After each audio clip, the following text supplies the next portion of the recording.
రెండవ రాజుల గ్రంథము 7వ అధ్యాయము. అప్పుడు ఎలీషా రాజుతో ఇట్లనెను, యెహోవా మాట ఆలకించుము.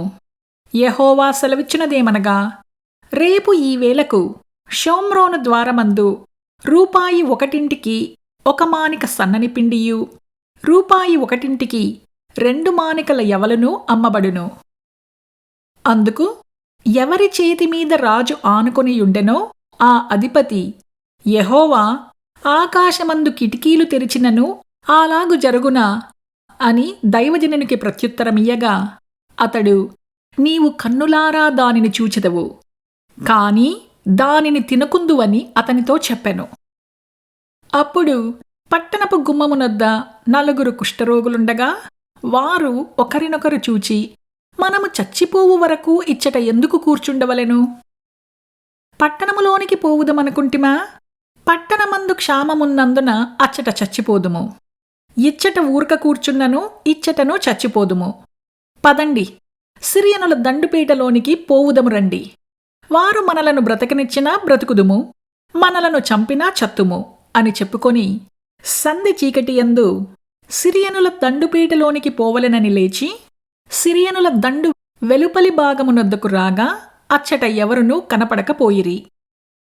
యెహోవా రథముల ధ్వనియు, గుర్రముల ధ్వనియు, గొప్ప సమూహపు ధ్వనియు సిరియనుల దండునకు వినపడినట్లు చెయ్యగా, వారు మన మీదకి వచ్చుటకై ఇశ్రాయేలు రాజు హిత్తీయుల రాజులకును ఐగుప్తీయుల రాజులకును బత్తెమిచ్చియున్నాడని సిరియనులు ఒకరితో ఒకరు చెప్పుకొని లేచి తమ గుడారములలోనైనను గుర్రములలోనైనను గాడిదలలోనైనను దండుపేటలోనున్న వాటిలోనైనను ఏమీయూ తీసుకొనకయే తమ ప్రాణములు రక్షించుకొనుట చాలనుకొని సంధి చీకటిన ఉన్నది ఉన్నట్లుగా పేట విడిచి పారిపోయి ఉండిరి.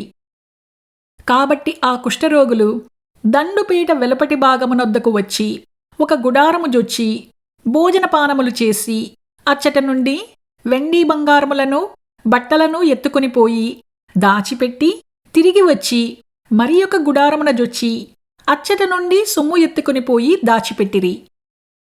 వారు, మనము చెయ్యునది మంచి పని కాదు, నేటి దినము శుభవర్తమానము గల దినము, మనము ఊరుకొననేలా?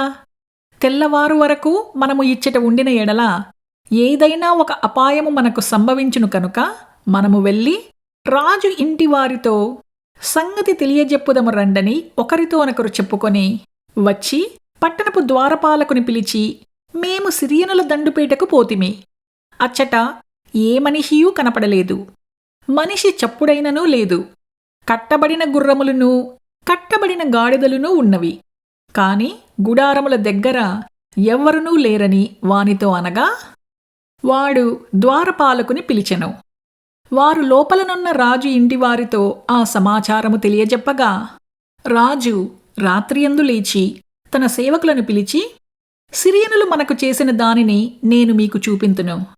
మనము ఆకలితోనున్న సంగతి వారికి తెలిసియున్నది కనుక వారు పట్టణములో నుండి బయటకు వచ్చిన ఎడల మనము వారిని సజీవులనుగా పట్టుకొని పట్టణమందు ప్రవేశింపగలమని యోచన చేసి పేట విడిచి పొలములోనికి పోయి పొంచియున్నారని వారితో అనెను.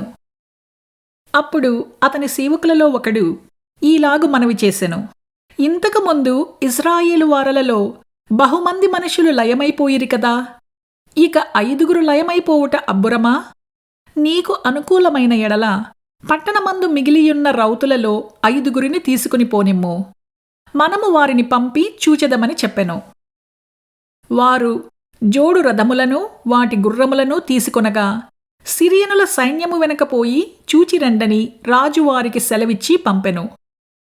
కాబట్టి వారు వారి వెనుక యోర్దాను నది వరకు పోయి సిరియనులు తొందరగా పోవుచు పోయినంత లెక్క పారవేసిన వస్త్రములను సామానులను చూచి ఆ దూతలు తిరిగి వచ్చి రాజుతో సంగతి తెలియజెప్పగా, జనులు బయలుదేరి సిరియనుల దండుపీటను దోచుకునిరి.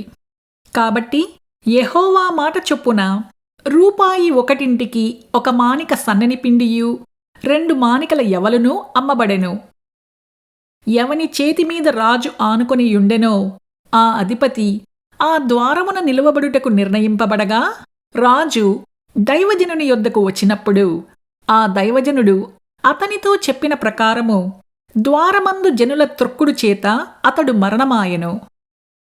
మరియు రూపాయి ఒకటింటికి 2 మానికల యవలును, రూపాయి ఒకటింటికి 1 మానిక సన్నని పిండియు రేపు ఈ వేళప్పుడు షోమ్రోనులో అమ్మబడునని దైవజనుడు రాజుతో చెప్పిన మాట నెరవేరెను. ఆ అధిపతి, యెహోవా ఆకాశమందు కిటికీలు తెరిచినను అది జరుగునా అని దైవజనునితో చెప్పగా అతడు, నీవు కన్నులారా చూచెదవు కాని దానిని తినకపోదువని ఆ అధిపతితో చెప్పెను. జనులు ద్వారమందు అతని త్రొక్కగా అతడు మరణమాయెను కనుక ఆ మాట ప్రకారము అతనికి సంభవించెను.